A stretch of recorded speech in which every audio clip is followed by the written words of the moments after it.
I will just shortly introduce Olivier Denoo, which is highly related with ISTQB and all topics related to that. And his topic, how machines learn to stereotype. I give him the microphone, so good luck.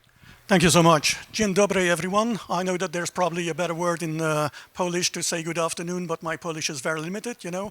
I know dzień dobry, dziękuję, tak, and piwo, which are the essential.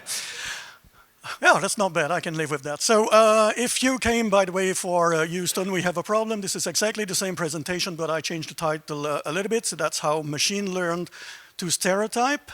And we are going to talk about AI and biases. So if it's your topic of interest, you're in the right room. If not, you can still escape that direction, please. Otherwise, you will just destroy the whole conference. Any of you have recently watched police movies, action movies, series or something, you know, where there are hostages, kind of stuff? Yeah? Sounds familiar? Okay, I see a couple of hands rising, so some people are awake. That's great. Can you remind or recall in your memory how many of those movies or series that you watched ended up with no violence, where people just, you know, kissed in the end of the day and just, you know, everything went fine without violence, without killing each other or, you know, smashing each other on the face? What percentage would it be? There are some. There are some about negotiation. There are some about when people finally find an agreement and get reasonable, and there's no big injury in the end of the day, but it's very rare, right? Why am I asking that? Well, because very recently, the Department of Defense in the US just ran an experiment with big language learning models, you know, these ChatGPT-alike kind of AIs. And what they did was to prompt them with a couple of different situations, starting with just, you know, little insult between two different countries or two different parties. Then the level up was pushback, you know, like when you have kids, you know, at the pose and I push you, you push me back. Well, these kind of little things, of course, in a country context. And finally, a real assault or a real war case situation, I would say, where I send troops to your country and I start attacking a village or bombing or whatever, okay? And the name of the game was to see how the AI would react and how they would solve the problem. And guess what? In 90% of the cases, even more, the AI resulted in a war situation. Is it surprising? I guess not really, because the AI are fed with data. The data usually come from the internet, and on the internet you have loads of Hollywood movies. And Hollywood movies, that's Schwarzenegger, I'll Be Back, or Rambo. So of course, if you just start talking with these guys, you will be hit in the face in the end of the day. And that's exactly what happened with AI and these big machines, let's say, big AIs, ways of reacting to real-world situation. Of course, in the real world, fortunately, we have things like diplomacy and ways to discuss it. Don't necessarily need to end up in a conflict or in a war. Though these days, this is a little bit more questionable. This is the kind of biases that you can introduce or that you can meet when discussing or using an AI in real-life situation. So first of all, very quick definition. I'm not asking you to read the whole damn stuff. By the way, it's coming from Wikipedia, so you can find it very easily. But what is important here to say is that what we're talking about, it is a bias, and I'm going to read along with you. This is basically a systematic and repeatable error on a computer that creates an unfair outcome, such as privileging one category. So basically speaking, somebody gets hurt, somebody gets privileged that they normally would not expect to have in a normal situation. Okay, but where are these biases coming from? And in a former conference when I discussed about the same topic, somebody told me, yeah, but the internet is, by the way, used by everyone today, and this is the reflection of the world, so how could there be a bias on the internet? And I just asked the guy, do you have a grandma still living? Yes. Is your grandma very active on the internet? Probably not. Is everyone very active on the internet? Your hairdresser, your, I don't know, the lady that is cleaning the house, I don't know. Maybe they are not. Okay? So the internet is not reflecting the world, it's reflecting a part of the world, and it's reflecting a part of the opinion, actually. So, where do the biases come from when we're discussing about big LLMs, big AIs, like ChatGPT, for instance? These models are built upon several layers and several steps, one after the other. And at each and every step, there's a possibility to introduce some biases. There's a possibility to introduce bugs in the system. And the first one, and this is a known problem for years. You know, people like Gilb and other guys have already said for years and years that requirement is the basic of a problem. 60% of the bugs that we find in productions are due to poorly written requirements, unclear requirements. So, AIs are designed at a certain moment in time to solve a problem.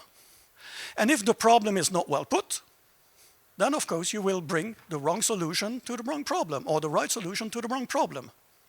So there's already a way, by not defining the problem that you want to solve in a way that is univoque, that is unbiased enough, to bring loads of trouble. And one of the best example is TIE. TIE is very well known, very well used. Who heard about TIE issue with Microsoft?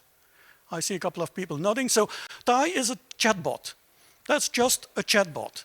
And it was designed by Microsoft to interact with what is called Twitter at the time. It's now X, but it was Twitter at the time. And the name of the game was to learn how to interact with normal people, you know, real human.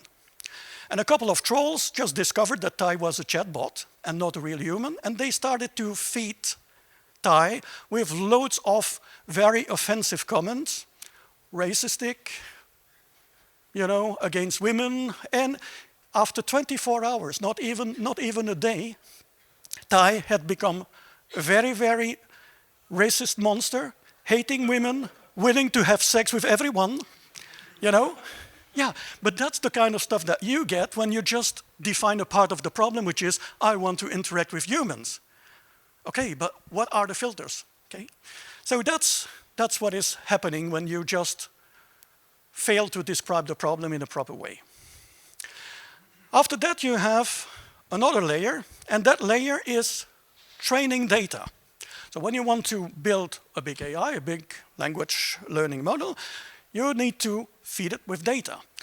And basically speaking, you have all the data in the world, which is where you want to play, and you have a limited set of data that you will be using to train your machine and teach her, or it, or he, I'm no gender biased here, so you can call the AI the way you want, what they have to do. And training data is, of course, of utmost important, because if your training data is not good enough, then of course your response will not be good enough either. For instance, both Microsoft and Amazon started to define AIs that are used to do face recognition. You know, you go to the airport, you just put your passport in the machine, and then you have the camera looking at your face, and oh yes, this is Olivier Denoo, then you can enter. Well, or maybe this is Olivier Denoo, I don't want to hear from him anymore, and just go back to Belgium. That's another story. So this is face recognition. Very useful, of course, for computer identification. You know, the hello from Microsoft, look at your camera. Oh, okay, that's you, then I open the session for you, and so on and so forth. That's the name of the game. What was the problem? Well, the problem that they did not have enough data coming from Asia. So, to put it very rough here, and don't put these words into my mouth, every Asian guy is looking like the same. So the trouble is that Mr. Ping was just there, hello, that's me, and no, this is Mr. Chang, bye-bye. So this is exactly what was happening. Of course, if you look at the Chinese AI, they don't have the same problem, but they probably have the problem with Polish guys or Belgian guys like I am. You know, so that's all about training data. After training data, then you have another step, and that step is about labeling. Labeling, all the steps are not absolutely mandatory, but I'm just giving you the full picture. Some AI skip some phases here and there, but I'm giving you the full pictures. Labeling is, I tell you, if you need to distinguish between two images, whether it is a cat or a dog or a cat and not a cat, I have to tell you that this is a cat. Okay, this picture is a cat. So I train you, I teach you that this is a cat, and this is not a cat. Of course, if you don't label it right, and there are many reasons why you wouldn't label it right, because people are lazy, because these labeling tasks are outsourced to low-cost salary countries. I'm not saying that these guys are lazy, I'm not saying that these guys are not good, I'm just saying you outsource a part of the job, and it can be that because these guys are not paid and so on and so forth, you have sabotage, intentional or not intentional, and so on and so forth. So there is a flow, there is a possible flow where the labeling could go wrong. And of course, if your labeling could go wrong, then of course your result will go wrong as well.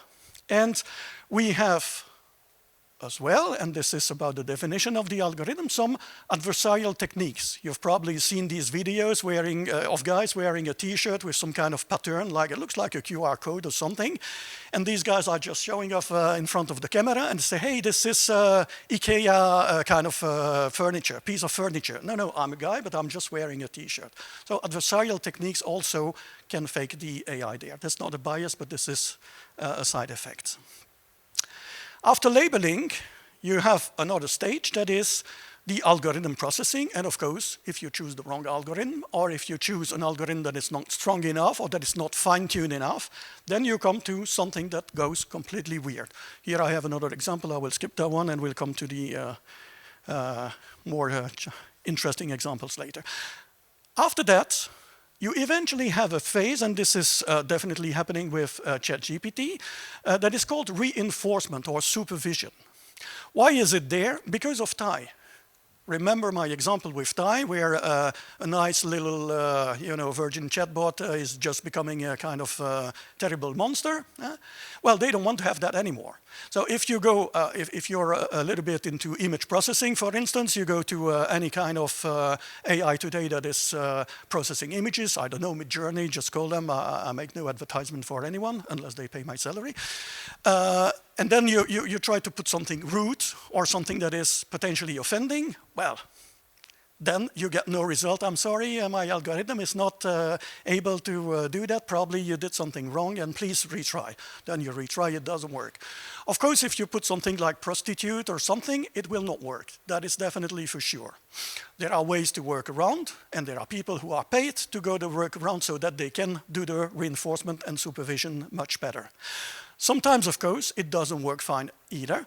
And when you say something like premier pas, which is kind of romantic way of declaring your love to another person, it just says that this is offending, and it refuses to create any sort of image for you. I don't understand why premier pas is so offending, but okay, I got it. This reinforcement, of course, is based upon a bunch of people. Again, this is, as you might have guessed, outsourced to cheap labor countries. But this is heavily linked to your vision of the world, the way that you see ethics. So, for instance, some people would just say, well, this is not offending at all, and I don't care about talking about prostitutes, because prostitutes are there all along the street and they exist, so they must be represented. But it must also be, or it can also be, that these kind of algorithm and these kind of supervisors just say, well, we don't want to talk about prostitution, and prostitution does not exist, so we cannot generate images of prostitution. And that's, of course, where the problem starts. Well, we recently had an interesting election in the US, and I'm not quite sure that I share the views of Donald Trump and his supporters. I'm not even sure that I share the others' view. That is still another case. But basically speaking, if I don't share the views, then my ethical values are quite different, and it can mean that what I want to generate or what I want to discuss about is totally different, and I'm blocked because they decided at a certain moment in time that this is offending and that this is not acceptable. And finally, and this one is one of the most interesting one, that's what I call the auto-feed loop. So you need to understand that AI is now booming, okay? Everyone talks about AI, everyone wants to see AI, and so on and so forth, and we generated in just 4 years of time with Midjourney and these kind of software, we generated more images in 4 years than all the images that we did before the 30 years before. Can you imagine the volume of data and images and media that we produced? And it's getting exponential. The trouble is that when you retrofeed this into the loop, into the learning data, AI learns from AI. And then you don't have Dali or Picasso or anything you like, but you have the vision that is already transformed that the AI has about Dali or Picasso or something. And then you're diluting the real Dali and Picasso into the vast amount of data that is used to train the AI. So you're diluting the real contents to the profit of the generated AI contents and the generated AI vision.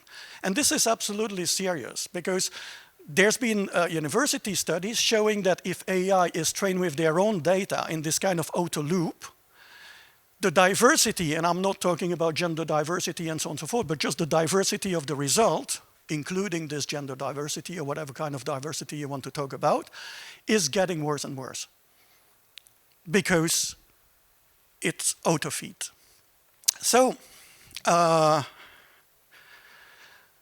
what is also important to know is that behind an AI, even if we don't think about it, there are people.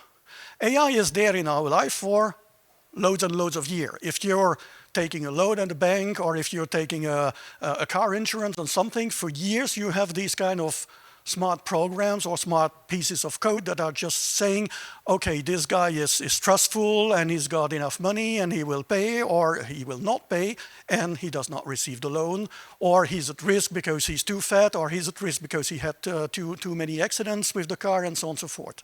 Okay? This is existing for years. But now it spreads to employment. I've seen pieces of AI just doing the first interview for a job. So you're interviewed by an AI. Justice, we'll come to an example with that. Love, of course, Tinder. These kind of things, this is algorithm. And there are two books that I show you there. This one, Weapons of Mass Destruction from Cathy O'Neill, is just discussing about AI biases. Very interesting books in many, many cases.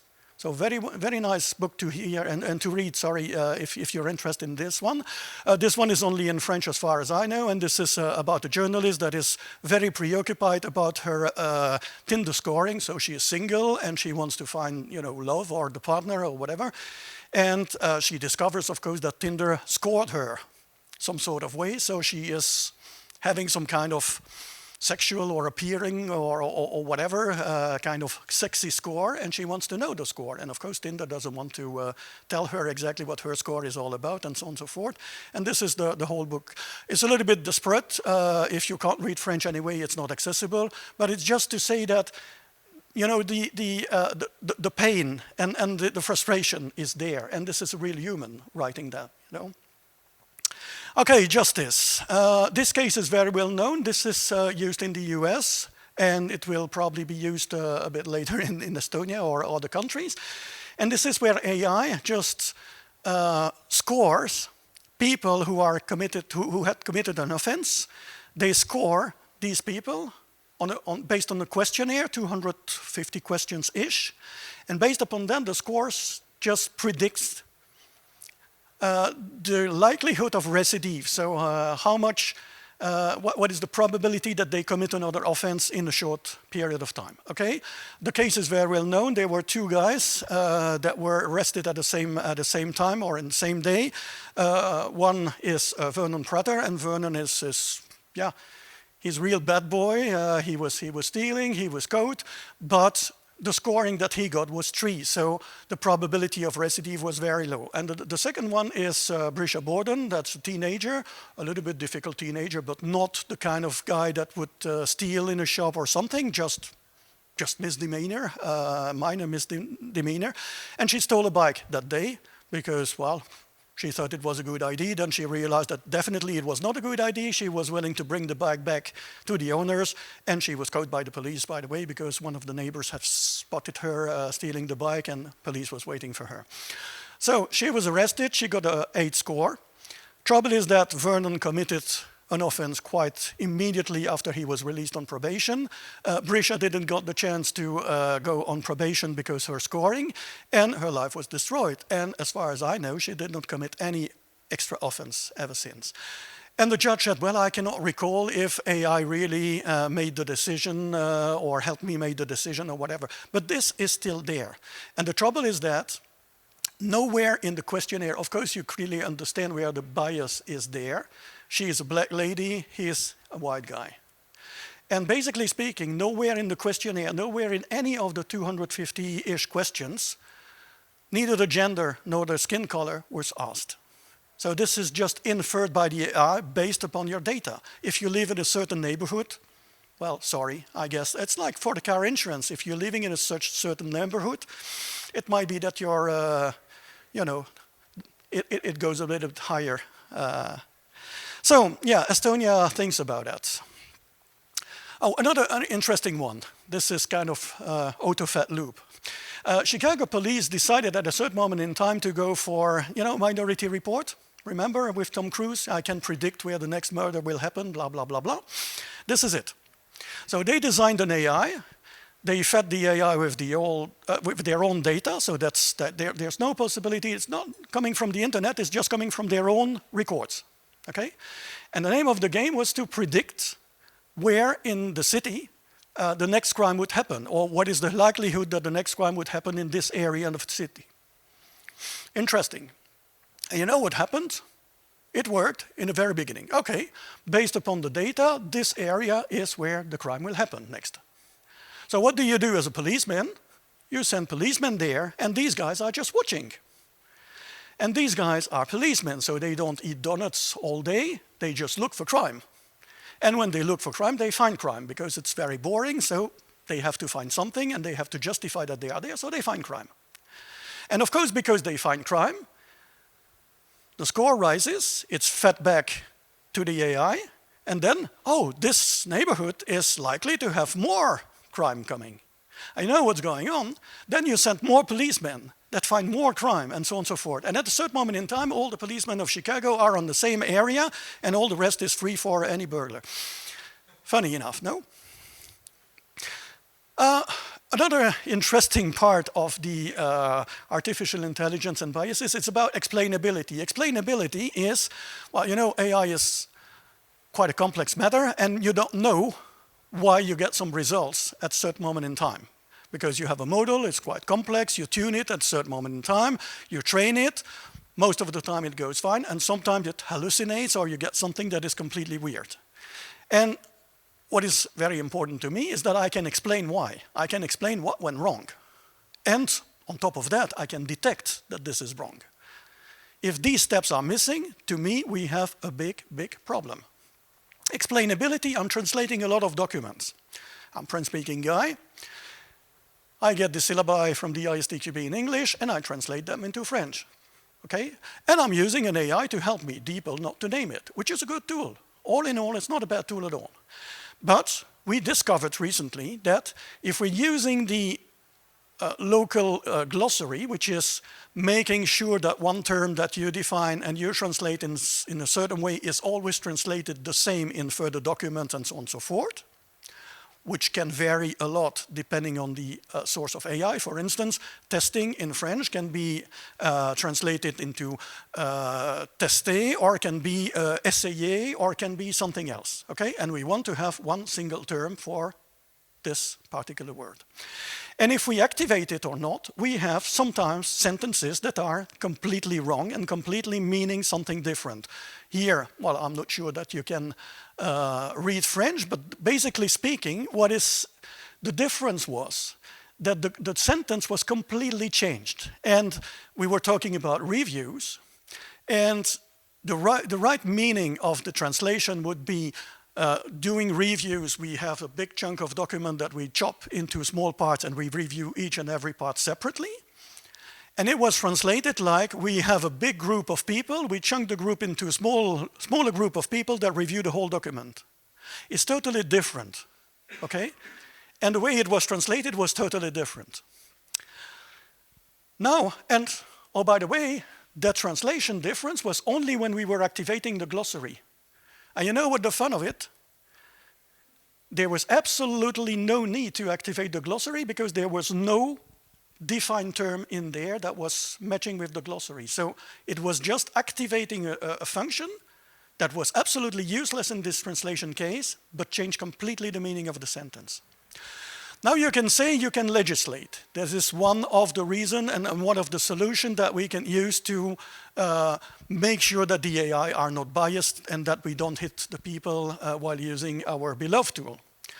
Trouble with legislation is that legislation can change a lot, depending on the context, depending on the country, and not everyone is having the same approach, the same ethical value, or the same view on AI.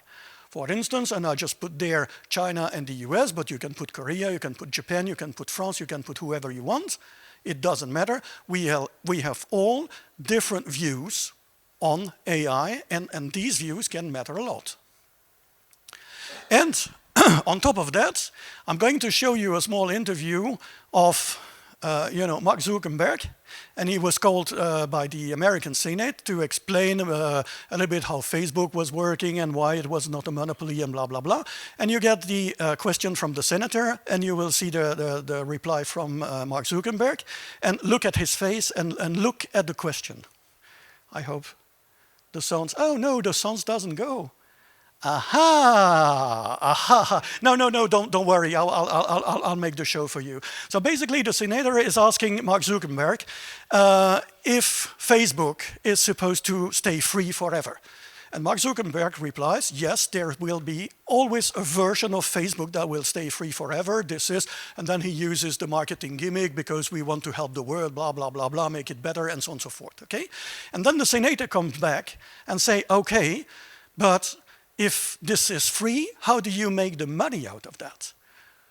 And then Zuckerberg is completely cut off. And then he realizes that the guy does not understand shit about the business model of Facebook, and he just said, well, Senator, we run ads. And then he has this little quirky smile, just saying, hey, you moron, you don't even understand what I'm talking about and what you're talking about, actually. And why do I show you that? Well, basically speaking, because our politicians do not really understand what AI is all about. We've just had some sort of new government in France. We probably are about, well, not sure anymore because they just gave up 2 days ago. But we are going to have a new one in Belgium, and none of them is speaking about AI in their program. And this is hitting the world everywhere, as you might see, but they don't know. Okay, guys. That's good to speak about biases, but how do you find them? How do you hunt them? Well, basically, there's no magic wand. There are just a couple of tips and tricks that you can use. First of all, know where to look at. You know that biases can come with skin color, can come with gender, can come with, money, can come with loads of stuff, okay? This is usually where people get angry at when it doesn't go fine, okay? So this is probably the first target for you to look at. Well, we are testers. We are supposed to be creative. We are supposed to have a twisted mind and a critical mind. Well, use that. This is our added value, guys. That's about experience. The classics, I told them. Social trends. There are people that are very vocal this way, what is called the woke culture, the cancel culture, and so on and so forth. It's not that they are such big numbers, but they are extremely vocal and extremely overrepresented sometimes. So if you want to avoid to have that big crisis with your AI, well, just make sure that you do not hit them too mad. And then, of course, anytime the model that you're experiencing or using is some sort of force, it's some sort of tune in a certain direction, where the answer is known even before the model is used, then you have a high probability to have these kind of biases happening. Oh, by the way, and this is the advertisement moment, so please stay with us, and we'll show after the ads. We have in the ISTQB some syllabi to learn about how to test AI. That's the CTAI. It's going to be revamped. So we discussed that in Bali a couple of weeks ago, and it's going to be updated and revamped. And there's a new one that is about to be developed about generative AI. So stay tuned. It will come. Bad news, biases are often discovered too late. That's about the probability of detection. You know, when you build a car, and the car comes out of the factory with 3 wheels, unless you have a very special car. There are some like that in England, I know, but well, unless you have that special type of car, usually you immediately see that the car is not okay. This is where the probability of detection is high. Of course, the impact is very high as well. If you run a car with 3 wheels, well, I wouldn't drive with you. But the probability of detection is high. If you come with something that is very well hidden, like, I don't know, the central heating in the car is just causing a malfunction and the car self-destroy, this is something that you won't easily discover. And this is something that you need to experience. That goes the same with AI. Curing is sometimes much worse than the disease. If you want to correct an AI and correct a bias in an AI, you can create another monster. And this is how very recently Gemini come with an Indian lady that became the Pope, and when you had Black Vikings. Okay, conceptually speaking, I have nothing about Black Vikings or Indian women being a Pope. There's no trouble in my mind, but it's not very likely to happen. And I'm not even sure that from a historical point of view there were ever Black Vikings, though I learned very recently, because I'm a gamer, that there was a Black Samurai and it's going to be used in Assassin's Creed next version. Okay, thing happened. The bad news as well is that backlash is often very minimal, because these artificial intelligence are kind of, trademarks. They don't want to open the code very gently and very openly to everyone. So it's very hard to understand what went wrong, and they are not forced to, because this is intellectual property, blah, blah, blah, blah, blah. And in most cases, what happens is that they just stop the program and they just stop using it, but there's no big backlash to the company who just misbehaved or whatever. So that's all about it.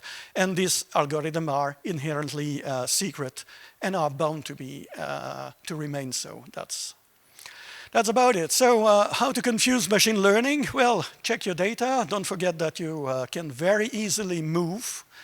And then for the next one, I will ask you to blink a little bit. I'll leave you 2 seconds for the photo. From beauty to horror in a blink of an eye. So you see a nice landscape. Please close your eye halfway, and then you'll discover what I'm talking about, which is the pure horror. Guys, thank you very much. Some food for thought before I just leave the floor to questions. You can look at this YouTube video about Alan Warburton, the Wizard of AI. Very interesting one. That's about the auto-feed stuff that I was describing. The other one is the example about how this auto-feed AI is getting worse and worse. And thank you very much. Dziękuję.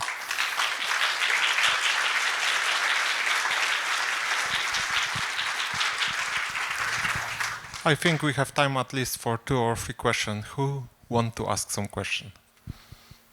No one? I was so clear, or no one there, so aha.